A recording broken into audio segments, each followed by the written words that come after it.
Hello friends, എല്ലാവർക്കും നമ്മുടെ പുതിയ ചാനലായ ടർബോ സിനിമാസിലേക്ക് സ്വാഗതം. ഞാൻ ഈ ചാനൽ കൊണ്ട് മെയിനായിട്ട് ഉദ്ദേശിക്കുന്നത് എന്താണെന്ന് വെച്ച് കഴിഞ്ഞാൽ, അല്ലെങ്കിൽ ഈ ചാനലിൻ്റെ എയിം എന്താണെന്ന് വെച്ച് കഴിഞ്ഞാൽ, സിനിമകളായിട്ട് ബന്ധപ്പെട്ടുള്ള കാര്യങ്ങൾ, സിനിമ റിവ്യൂസ്, പുതിയ സിനിമയുടെ അപ്ഡേറ്റ്സ് എന്നിവയൊക്കെ. സോ എൻ്റെ പേര് രോഹിൻ രഘുരാജ്. എല്ലാവർക്കും ടർബോ സിനിമാസിലേക്ക് സ്വാഗതം. ഇന്ന് ഞാൻ നിങ്ങളുടെ മുമ്പിലേക്ക് വന്നിരിക്കുന്നത് ഒരു സിനിമയുടെ റിവ്യൂ ആയിട്ടാണ്. ഇപ്പോൾ മലയാളം ഇൻഡസ്ട്രിയിൽ ചർച്ചയായിക്കൊണ്ടിരിക്കുന്ന, ഇപ്പോൾ നമ്മുടെ തിയേറ്ററുകളിൽ ഓടിക്കൊണ്ടിരിക്കുന്ന ടൊവിനോയുടെ 50ാമത്തെ സിനിമയായ അജയൻ്റെ രണ്ടാം മോഷണം, അതായത് ARMനെ കുറിച്ചാണ് നമ്മൾ ഇന്ന് സംസാരിക്കാൻ പോകുന്നത്. സോ നമുക്ക് നേരെ വീഡിയോയിലേക്ക് കിടക്കാം.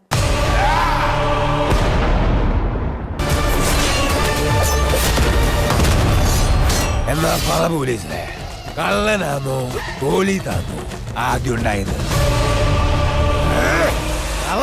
ടൊവിനോ എന്ന് പറയുന്ന ഒരു നടൻ്റെ കരിയറിലെ തന്നെ ഏറ്റവും കരിയർ ബെസ്റ്റ് സിനിമ എന്ന് തന്നെ നമുക്ക് പറയാൻ പറ്റുന്ന രീതിയിലുള്ള ഒരു സിനിമയാണ് ARM എന്ന് പറയുന്നത്. ARM എന്ന് പറഞ്ഞ സിനിമ ശരിക്കും ഡയറക്റ്റ് ചെയ്തിരിക്കുന്നത് ജിതിൻ ലാൽ എന്ന് പറയുന്ന ഒരു സംവിധായകനാണ്. അദ്ദേഹത്തിൻ്റെയും ഒരു കരിയർ ബെസ്റ്റ് ഫിലിം തന്നെ എനിക്ക് പറയാൻ പറ്റുന്ന ഒരു സിനിമ തന്നെയാണ് ARM എന്ന് പറയുന്നത്. ഈ ഒരു സിനിമ എനിക്ക് ഏറ്റവും കൂടുതൽ ഇഷ്ടപ്പെട്ടത് ഇതിൻ്റെ ഒരു സ്റ്റോറി ലൈൻ തന്നെയാണ്. ഇതിൻ്റെ ഒരു സ്റ്റോറി ലൈൻ എന്ന് പറയുന്നത് ഒരു മുത്തശ്ശി കഥ രീതിയിലാണ് ഇത് അവതരിപ്പിച്ചിരിക്കുന്നത് തന്നെ. ഈ ഒരു സിനിമ നടക്കുന്നത് തന്നെ ഒരു ആർട്ടിഫിഷ്യലായിട്ടുള്ള ഒരു ഗ്രാമത്തിലാണ്, അതായത് ഹരിപുരം എന്ന് പറയുന്ന ഒരു ഗ്രാമത്തിലാണ് ഈ ഒരു കഥ നടക്കുന്നത് തന്നെ. അവിടുത്തെ ഒരു അമ്പലമല്ല, അവിടെ ഉള്ള ഒരു രാജാവ് ഇങ്ങനെ ഒരു ആസ്ട്രോയിഡ് വന്ന് അവിടെ പതിക്കുകയും അത് വെച്ചിട്ട് ഒരു വിളക്കുകൾ ഉണ്ടാക്കുകയും അതിനോട് ബന്ധപ്പെട്ടുള്ള കഥകളാണ് പിന്നീട് അങ്ങനെ നടക്കുന്നത് തന്നെ. അത് നിങ്ങൾ സിനിമ കണ്ട് തന്നെ എക്സ്പീരിയൻസ് ചെയ്യുന്ന കാര്യങ്ങൾ തന്നെയാണ്. അത് ഞാൻ കൂടുതൽ ഇവിടെ എടുത്തു പറയുന്നില്ല. പിന്നീട് ഇതിൻ്റെ ക്യാരക്ടേഴ്സിൻ്റെ അപ്പിയറൻസും ഇതിൽ വളരെ ഹിറ്റാവാനുള്ളൊരു വളരെ നല്ലൊരു പങ്ക് വഹിക്കുന്നുണ്ടെന്നാണ്. അതായത് ടൊവിനോ ഇതിനകത്ത് 3 ക്യാരക്ടേഴ്സാണ് ചെയ്തിട്ടുള്ളത്. അതായത് ആദ്യത്തെ സീനിൽ നമ്മൾ കാണുന്ന കുഞ്ഞിക്കേളു എന്ന് പറയുന്ന ഒരു കളരിക്കാരൻ്റെ ക്യാരക്ടറും, പിന്നീട് കള്ളൻ, അതായത് മണിയൻ എന്ന് പറയുന്ന ഒരു കള്ളൻ്റെ ക്യാരക്ടറും, പിന്നെ ഇലക്ട്രോണിക് ഷോപ്പ് നടത്തുന്ന അജയൻ എന്നൊരു ക്യാരക്ടറും. ഇതൊക്കെ ടൊവിനോ നന്നായിട്ട് ചെയ്തിട്ടുണ്ടെന്ന് തന്നെയാണ് എനിക്ക് പറയാൻ പറ്റുന്നത്. ടൊവിനോയുടെ അഭിനയം നമുക്ക് എന്താണെന്ന് ഇപ്പോഴാണ് മനസ്സിലാകുന്നത് തന്നെ. അതായത് ടൊവിനോ ഇത്രയും നന്നായിട്ട് അഭിനയിച്ച ഒരു സിനിമ ഞാൻ വേറെ കണ്ടിട്ടില്ല എന്നുള്ളതാണ്. അദ്ദേഹത്തിൻ്റെ എല്ലാ സിനിമയും മോശമല്ലെന്നല്ല പറയുന്നത്. അദ്ദേഹം അഭിനയിച്ച എല്ലാ സിനിമകളും എനിക്ക് വളരെ ഇഷ്ടപ്പെട്ട ഒരു സിനിമ തന്നെയാണ്. പക്ഷേ ഇത് എന്താണെന്നറിയില്ല, ഇത് എനിക്ക് ഏറ്റവും കൂടുതൽ ഇഷ്ടപ്പെട്ട ഒരു സിനിമ തന്നെയാണ് ഇതും. ഇതിലത്തെ ക്യാരക്ടേഴ്സിൻ്റെ അപ്പിയറൻസ് നമ്മൾ നോക്കുകയാണെന്നുണ്ടെങ്കിൽ, അതായത് കുഞ്ഞിക്കേളു എന്ന് പറയുന്ന ഒരു ക്യാരക്ടറിന് സ്ക്രീൻ സ്പേസ് കുറവാണെങ്കിലും ആ ഒരു ക്യാരക്ടർ തകർത്ത് അഭിനയിച്ചു എന്ന് നമുക്ക് തന്നെ പറയാൻ പറ്റും. പിന്നീട് സ്ക്രീൻ സ്പേസ് കൂടുതലുള്ള ക്യാരക്ടേഴ്സ് എന്ന് പറയുന്നത് മണിയനും അജയനും എന്ന് പറയുന്ന ആ ഒരു 2 ക്യാരക്ടേഴ്സിനാണ് സ്ക്രീൻ സ്പേസ് കൂടുതലുള്ളത്. ഈ കാലഘട്ടങ്ങളൊക്കെ നമ്മൾ നോക്കുകയാണെന്നുണ്ടെങ്കിൽ ശരിക്കും ഈ ഒരു കഥ നടക്കുന്നത് തന്നെ അജയൻ എന്ന് പറയുന്ന ഒരു പ്രസൻറ്റ് ടൈമിലാണ്. അതായത് അജയൻ്റെ കാലഘട്ടത്തിലാണ് ഈ ഒരു കഥ നടക്കുന്നത്. അജയൻ്റെ കാലഘട്ടത്തിൽ നമുക്ക് ഈ കഥ നടക്കുന്നത്. അതുകൂടാതെ തന്നെ പിന്നെ മണിയൻ്റെ കാലഘട്ടത്തിൽ, അതായത് മണിയൻ്റെ കാലഘട്ടമൊക്കെ പാസ്റ്റായിട്ടാണ് വരുന്നത്. അജയൻ്റെ കാലഘട്ടത്തിലാണ് നമുക്ക് മെയിനായിട്ടുള്ള കഥ നമുക്ക് കാണാൻ പറ്റുന്നത്. പക്ഷേ എന്താ പറയുക, എല്ലാ കാലഘട്ടത്തിലെയും ആ ഒരു രീതിയും അവിടുത്തെ ട്രഡീഷനും എല്ലാം നന്നായിട്ട് തന്നെ ഈ ഒരു സിനിമ എക്സിക്യൂട്ട് ചെയ്തിട്ടുണ്ട്. അല്ലെങ്കിൽ ഇതിൻ്റെ ഒരു ആർട്ട് ടീം, അല്ലെങ്കിൽ ഇതിൻ്റെ ഒരു ക്രൂസ്, ഇതിൻ്റെ ആ ഒരു ട്രഡീഷനും എല്ലാം നല്ല രീതിയിൽ എക്സിക്യൂട്ട് ചെയ്തിട്ടുള്ളൊരു സിനിമ തന്നെയാണ്. ഇതിൻ്റെ ഓരോ കാലഘട്ടത്തിലും അവർ ഉപയോഗിച്ചിരിക്കുന്നതല്ല, അവിടുത്തെ സെറ്റുകളും അല്ലെങ്കിൽ ഓരോരോ സ്ഥലത്തുള്ള സെറ്റുകളും കാര്യങ്ങളൊക്കെ നല്ല രീതിയിൽ നമുക്ക് ഒട്ടും ആർട്ടിഫിഷ്യലായിട്ട് അത് തോന്നത്തില്ല, അത് റിയലായിട്ടേ നമുക്ക് തോന്നത്തുള്ളൂ.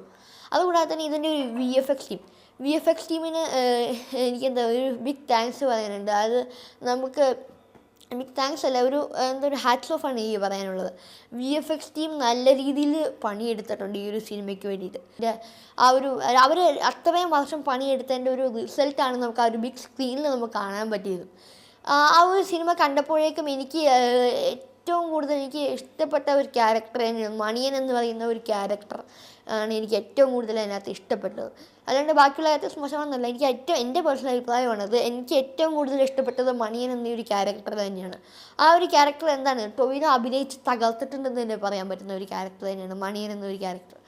പിന്നെ അതുകൂടാതെ തന്നെ കൂടെ അഭിനയിച്ച ആൾക്കാരും എല്ലാവരും നന്നായിട്ട് തന്നെ അഭിനയിച്ചിട്ടുണ്ട്. അതായത് ബേസിൽ ജോസഫ് ആണെങ്കിലും ശരി, ഹരീഷ് ഉത്തമനാണെങ്കിലും ശരി, പിന്നെ ബാക്കിയുള്ള നടന്മാർ സുരഭി ലക്ഷ്മി ആണെങ്കിലും എല്ലാവരും നന്നായിട്ട് തന്നെ അഭിനയിച്ചിട്ടുണ്ടെന്ന് നമുക്ക് പറയാൻ പറ്റും.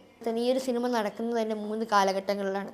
3 കാലഘട്ടം മീൻസ് ഈ ഒരു സിനിമയുടെ ഏറ്റവും കൂടുതൽ കാണിക്കുന്നത് നമ്മുടെ അജയൻ്റെ കാലഘട്ടത്തിലാണ് ഈ സിനിമ ഏറ്റവും കൂടുതൽ നമുക്ക് കാണിക്കുന്നത്. പിന്നെ അതുകൂടാതെ തന്നെ മണിയൻ്റെ കാലഘട്ടത്തിലും ഈ ഒരു സിനിമ കൂടുതലും ഒരു കുറച്ച് പോർഷൻസൊക്കെ മണിയൻ്റെ കാലഘട്ടത്തിലും കാണിക്കുന്നുണ്ട്. പക്ഷേ അതൊക്കെ നല്ല രീതിയിൽ അവർ എക്സിക്യൂട്ട് ചെയ്ത് നല്ല അടിപൊളിയായിട്ടാണ് അവർ ചെയ്തിരിക്കുന്നത് തന്നെ. ഞാൻ ഈ ഒരു സിനിമയിൽ കൂടുതൽ ഞാൻ സ്പോയിലറിലേക്ക് പോകുന്നില്ല. സത്യം പറഞ്ഞാൽ എനിക്ക് ആഗ്രഹമുണ്ട് ഇതിൻ്റെ ഓരോ സീൻസും എടുത്തു പറയണം എന്നുള്ളത്. പക്ഷേ എനിക്കത് നിങ്ങൾ ആ ഒരു സിനിമ കണ്ടിട്ടാണ് എനിക്ക് എക്സ്പീരിയൻസ് ചെയ്യാൻ പറ്റുള്ളൂ. എനിക്ക് ഇതിൽ കൂടെ കൂടുതൽ കാര്യങ്ങൾ എനിക്ക് പറയാൻ പറ്റില്ല. അതായത് നിങ്ങൾക്കൊരു സ്പോയിലറായിട്ട് തോന്നും. നിങ്ങൾ ഈ ഒരു സിനിമ കാണാനിരിക്കുന്ന ഒരാളാണെങ്കിൽ നിങ്ങൾക്കത് ഒരു സ്പോയിലറായിട്ട് തോന്നും. അതുകൊണ്ട് ഞാൻ സ്പോയിലറാക്കുന്നില്ല. ഈ ഒരു സിനിമ നിങ്ങൾ എന്തായാലും 3D കാണാൻ പറ്റുമെങ്കിൽ ഏറ്റവും നല്ലതാണ്. 3D കാണുന്ന എക്സ്പീരിയൻസ് ചെയ്യാൻ നമുക്ക് പറ്റത്തുള്ളൂ. ശരിക്കും പറഞ്ഞു കഴിഞ്ഞാൽ നല്ല സൗണ്ട് സിസ്റ്റമുള്ള തിയേറ്ററിൽ പോയിട്ട് നല്ല 3Dയിൽ കാണാൻ നേരത്താണ് നമുക്കത് എക്സ്പീരിയൻസ് ചെയ്യാൻ പറ്റില്ല. ആ ഒരു സിനിമയുടെ ഡെപ്തും ആ ഒരു സിനിമയുടെ ആ ഒരു പ്രസൻറ്റേഷനും പ്രസൻറ്റ് ചെയ്തിരിക്കുന്ന രീതിയൊക്കെ നമുക്ക് 3Dയിൽ പോയി കണ്ടാലാണ് നമുക്ക് ഏറ്റവും കൂടുതലത് എക്സ്പീരിയൻസ് ചെയ്യാൻ പറ്റുന്നത്. അതുകൂടാതെ തന്നെ വേറൊരു എടുത്ത് പറയുന്ന ഒരു കാര്യം തന്നെയാണ് ഇതിൻ്റെ ഒരു ഡയറക്ഷനൊക്കെ നല്ല രീതിയിൽ ജിതിൻലാൽ ചെയ്തിട്ടുണ്ട്. സുജിത് നമ്പ്യാർ എന്നൊരു വ്യക്തിയാണ് ഇതിൻ്റെ ഒരു സ്ക്രിപ്റ്റ് എഴുതിയിരിക്കുന്നത്. ആ ഒരു വ്യക്തിയൊക്കെ നമുക്ക് സമ്മാനിച്ചൊരു ഗിഫ്റ്റ് തന്നെയാണെന്ന് നമുക്കിത് പറയാൻ പറ്റും. പിന്നീട് ഇതിൻ്റെ ക്രൂവിൽ പ്രവർത്തിച്ചിരിക്കുന്ന ആൾക്കാർ, ഇതിൻ്റെ പ്രൊഡ്യൂസർ എന്ന് പറയുന്നത് മാജിക് ഫ്രെയിംസ്, അതായത് ലിസ്റ്റിൻ സ്റ്റീഫനാണ് ഇത് പ്രൊഡ്യൂസ് ചെയ്തിരിക്കുന്നത്. അതുകൂടാതെ തന്നെ അതിൻ്റെ സിനിമാറ്റോഗ്രാഫി കുറേ ആൾക്കാരൊക്കെ ഉണ്ട്. നമുക്ക് അവരോടൊക്കെ വലിയൊരു താങ്ക്സ് പറയാനുണ്ട് ഈ ഒരു സിനിമ നമുക്ക് സമ്മാനിച്ചതിന്. അതായത് മലയാളം ഇൻഡസ്ട്രിയിലേക്ക് ഈ ഒരു സിനിമ കൊണ്ടുവന്നതിന് അവർക്കൊക്കെ ഒരു ബിഗ് താങ്ക്സ് ആണ് പറയാനുള്ളത്.